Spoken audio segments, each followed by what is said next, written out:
कौन सुनेगा, किसको सुनाए। आओ पूजा दीदी, बस तुम्हारा ही इंतजार था। घर में कदम रखते ही भाभी ऋचा ने ताना मारा। बिल्कुल भाभी, तुमने बुलाया था तो आना तो पड़ेगा ही। और वैसे भी आज शायद मेरी भाभी ने नहीं बल्कि मेरी ननंद की बेटी की सास ने मुझे बुलवा भेजा है, तो समधियों के घर आई हूँ। उसी लहजे में पूजा ने भी जवाब दिया। वाह दीदी, तुम तो तैयार होकर आई हो अपनी लाडली अंतरा का पक्ष लेने के लिए। लगता है पहले ही फोन करके अपनी मामी को सब बता दिया इसने। वैसे भी यही तो उसकी आदतें हैं, इधर की बात उधर करना। घर की इज्जत का तो इसे जरा भी ख्याल नहीं है। लोगों को ना जाने क्या क्या कहती फिरती है। हम क्या इसे दुखी रखते हैं जो लोगों से हमारी बुराइयां करती है। जिस घर की बहू है, जिस घर की इज्जत है, उसी घर की इज्जत तार तार कर रही है। लोगों से हमारी बुराइयां करते हुए इसे जरा भी शर्म नहीं आई। अगर ऐसा ही था, इतनी दुखी थी, इतनी ही परेशान थी, तो यहीं पर मुंह फाड़ कर बोल देती। दूसरों के आगे रोने की क्या जरूरत है इसे। पर नहीं, यह तो उसकी आदत है ना। तभी तो तुम्हें भी। एक मिनट भाभी, पहली बात तो घर में जो कुछ भी चल रहा है उस बारे में अंतरा ने मुझे कुछ भी नहीं बताया है, बल्कि तुम्हारे लाडले बेटे ने फोन करके मुझे सारी बात पहले ही बता दी थी, ताकि मेरे आने के बाद ऐसा ना हो कि मुझे बात का पता ही ना हो और तुम मुझे कुछ भी बोल दो। और हाँ, क्या कह रही थी तुम कि इसने घर की बातें इधर उधर की हैं। तो एक बात बताओ, ऐसी कौन सी बातें उसने इधर उधर कर दी है। इसने केवल अपने मन का हाल बयां किया है। वह भी जानती हो किसे, अपने ताऊ ससुर की बेटी को, यानी कि अपनी ननंद को, क्योंकि यह दोनों हम उम्र हैं, सहेलियां हैं, एक दूसरे से मन का हाल समझ सकती हैं। लेकिन इस बच्ची को यह पता नहीं था कि वह नेहा, जिसके साथ मीठी मीठी बातें करके फिर घर में आग लगाने का काम बहुत अच्छी तरीके से जानती है। भाभी, शायद तुम भूल गई हो कि यही रिश्ता तुम्हारा और मेरा भी है।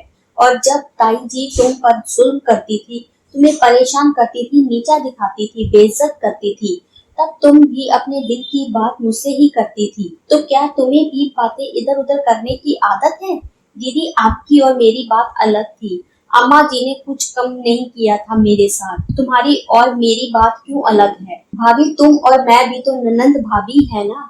और अंतरा और नेहा भी उसी रिश्ते में बंधी हैं। जब तुम अपने मन का हाल मुझसे साझा कर सकती हो, तो वह क्यों नहीं कर सकती। जब तुम्हारा समय था तब तुम्हारे लिए वही सब कुछ सही था, और आज जब वही काम अंतरा ने किया है तो वह गलत है। क्यों। यहाँ पर गलती अंतरा की नहीं बल्कि नेहा की है, जिसने बात का बतंगड़ बनाया है, सहेली बनकर अंतरा के मन को कुरेदा है, और फिर उन्हीं बातों को मिर्च मसाले लगाकर तुम्हारे घर में झगड़े करवा रही है। एक बात बताओ, अगर इसे घर की इज्जत उछालनी ही होती तो यह केवल अपनी उस ननंद से अपने मन का हाल बयां नहीं करती, बल्कि छोटी छोटी बातों पर नमक मिर्च लगाकर पूरे समाज में तुम्हारी नाक कटवा चुकी होती।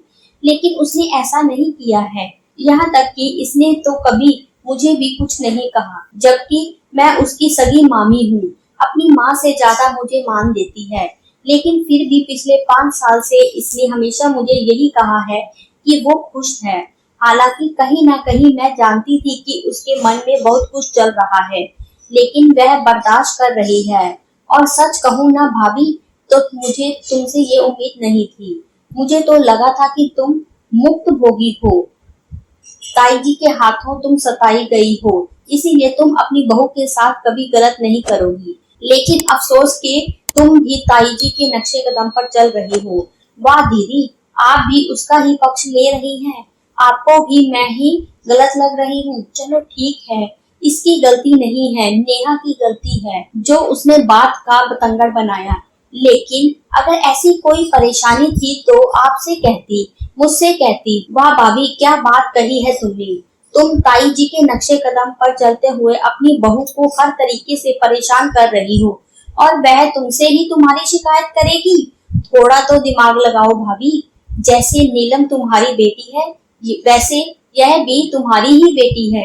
लेकिन अगर तुमने उसे बेटी माना हो तो तुम तो उसे बहू मानकर अपने पर हुए जुल्मों का बदला ले रही हो। और ऐसे भी जब तुम्हारा लाडला बेटा ही उसकी कोई बात नहीं सुनता, नहीं समझता, तो फिर वह किस से कहेगी। जानती हो, अगर अंतरा विक्रम से कुछ भी कहती है तो विक्रम का एक ही जवाब होता है कि मैं तुम औरतों के झमेले में नहीं पड़ूंगा। बस यह एक लाइन बोलकर वह अपना पल्ला छुड़वा लेता है। लेकिन भुगतना किसे पड़ रहा है? अंतरा को। अरे भाभी, अब भी समय है, अब तो संभल जाओ। भाभी जानती हो मैंने विक्रम का रिश्ता अंतरा से क्यों करवाया था?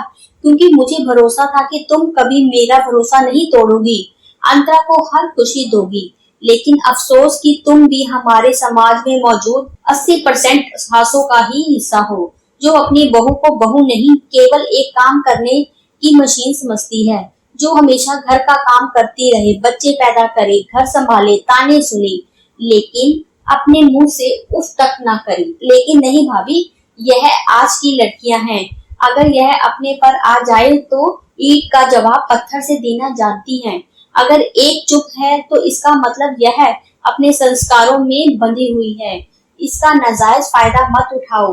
आज के बाद अंतरा को कुछ भी उल्टा सीधा कहने से पहले यह सोच लेना कि कभी ताई जी ने तुम्हारे साथ भी ऐसा तो नहीं किया था ना? कहीं ताई जी ने तुम्हारा भी दिल इसी तरीके से तो नहीं दुखाया था ना? कहीं तुम्हारे दिल में भी ऐसे ही आह तो नहीं निकली थी ना?